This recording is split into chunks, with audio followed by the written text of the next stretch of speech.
Welcome to The Explainer. I am absolutely thrilled to have you joining us today because in this explainer, we are going to build a digital fortress.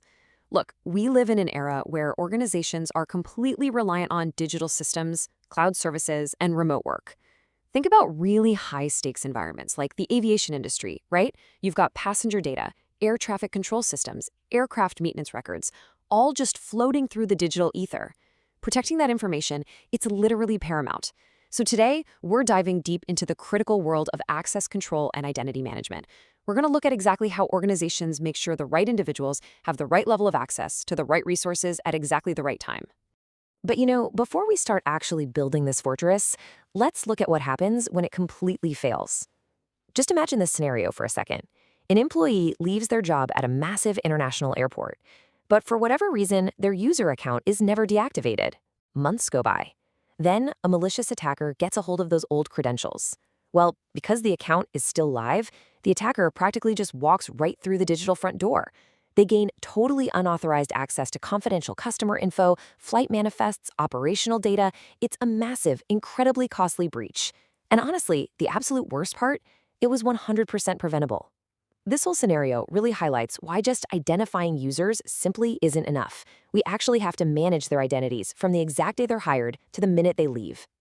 Now, what's really interesting about this map we're looking at is how it visualizes the entire ecosystem we're going to unpack today. It comes from the National Aviation Academy of the Philippines, and it perfectly lays out the core components of identity and access management. You can see the main pillars right here: confidentiality, integrity, availability, and accountability. And circling that shield, we have the core actions: establishing identities, verifying them with authentication, granting authorization, and then continuously auditing and monitoring. This right here, this is the blueprint for our digital fortress. Okay, let's dive right into this. We're going to build our digital security layer by layer so we don't get bogged down in all the technical acronyms. First up, the foundations of access control. Second, access control models. Third, modern authentication. Fourth, the identity lifecycle. And finally, zero trust security. Section 1. Foundations of Access Control. So these foundations are really all about the basic, fundamental rules that govern who gets to see what and what they're actually allowed to do once they're inside the system. To really wrap our heads around this, we use what's called the IAA framework. And I absolutely love using aviation metaphors here because they make these abstract concepts instantly relatable. Step 1 is identification. This is basically just claiming an identity. It's like handing over your passport or typing in your username. Step 2 is authentication. Think of this as the security checkpoint where you actually have to prove you are who you claim to be, usually with a password or maybe a fingerprint. Step 3 is authorization. This is your boarding pass. Just because you made it inside the airport doesn't mean you can just board any plane you want, right? Authorization dictates exactly which resources you can access. Can you read a file, change it, or delete it? And finally, step 4 is accountability. Think of this as the flight recorder or the black box. It logs every single action you take, so if something ever goes sideways, investigators can trace exactly what happened and who did it. Now, operating within those foundations are two golden rules for handing out permissions. The first is the principle of least privilege, or PLOP. This means users receive only the absolute bare minimum permissions they need to do their jobs. Nothing more. For instance, a student can hop on a university portal to view their grades, but they certainly can't modify them. The second rule is the separation of duties, or SOD. This basically ensures no single person has control over every stage of a critical, high-risk process. In a corporate setting, maybe one employee creates a purchase request, but a completely different employee has to be the one to approve it. This drastically reduces the risk of internal fraud or insider threats. Moving on to Section 2, access control models. So once you have those basic rules down, you need an architecture to enforce them across, say, hundreds or thousands of users. We're looking at 4 main frameworks here, scaling all the way from simple to highly complex. First up, discretionary access control, or DAC. In this model, the owner of a file decides who gets access. Super flexible. It's great for personal computers, like a professor sharing a document with a few specific students. But for strict security, we step up to mandatory access control, or MAC. Here, decisions are based on central security classifications. Think top secret. Users can't just change permissions on a whim. It's rigid, it's highly secure, and it's heavily used by the military. Next is role-based access control, RBAC. This one's a game changer because instead of managing individual users, permissions are tied directly to job titles. An instructor gets one set of permissions, a student gets another. It makes administration incredibly easy for businesses and universities. Finally, there's attribute-based access control, ABAC. This is the most dynamic of the bunch. It grants access based on specific attributes.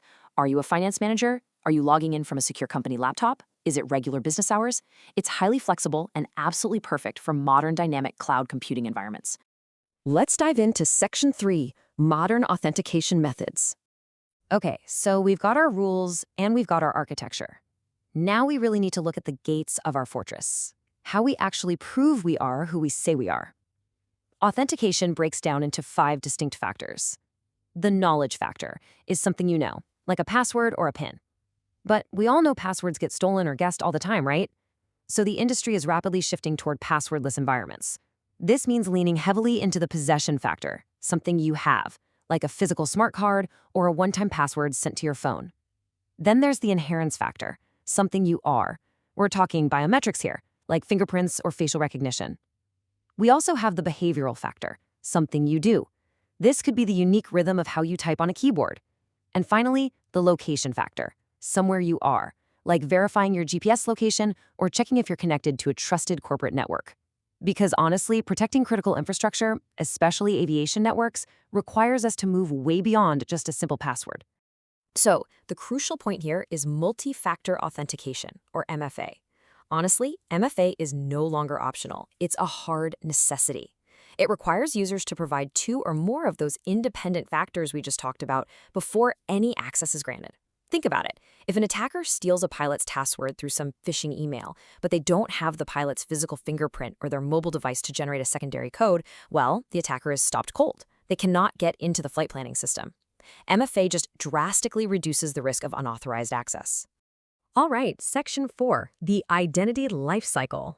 Let's zoom out for a second.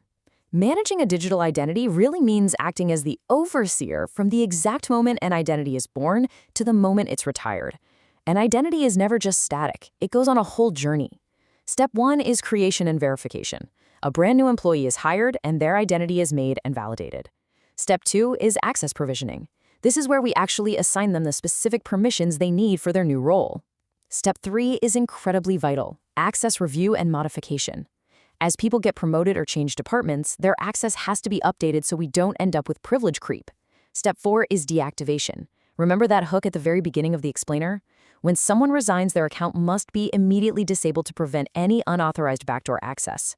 And finally, Step 5 is deletion and archiving, which ensures the secure removal of data in line with company policy. Now, as you can imagine, managing all these identities across dozens of platforms can be absolutely exhausting for users. Enter Single Sign-On, or SSO. SSO is a total game changer. It enables users to authenticate just one time and then seamlessly access multiple authorized applications without having to type in their credentials over and over again.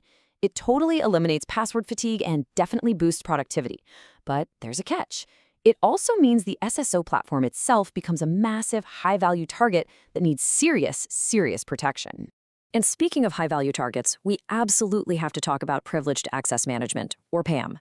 Look, not all accounts are created equal. System administrators, network engineers, database managers, these folks hold the literal keys to the kingdom. If their accounts get compromised, game over. PAM is a dedicated strategy used for strictly controlling, limiting, and sometimes even video recording the sessions of these high-level administrative accounts.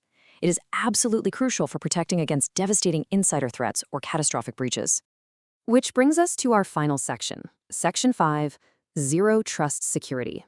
This all builds up to what is arguably the biggest paradigm shift in modern cybersecurity. For decades, we relied on what's called the castle and moat approach.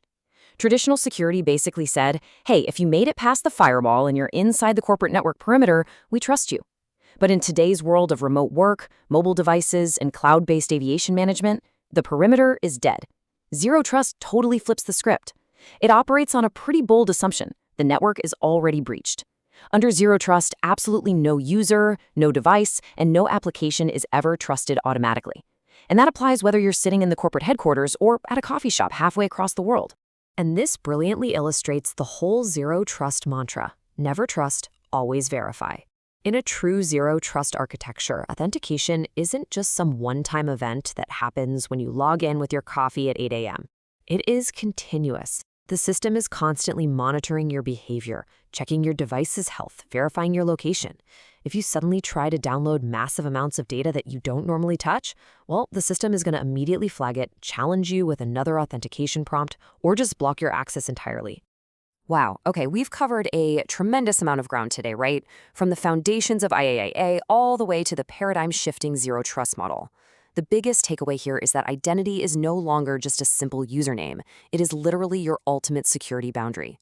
So I want to leave you with a question to really think about. If the traditional network perimeter is completely dead and identity is your new frontline defense, what vulnerabilities currently exist in your own daily digital access? Are you still reusing passwords? Have you actually enabled MFA on all your critical accounts? Because when it comes to the digital fortress, your identity is the only key that truly matters. Thank you so much for joining me on this deep dive, and hey, keep your defenses strong.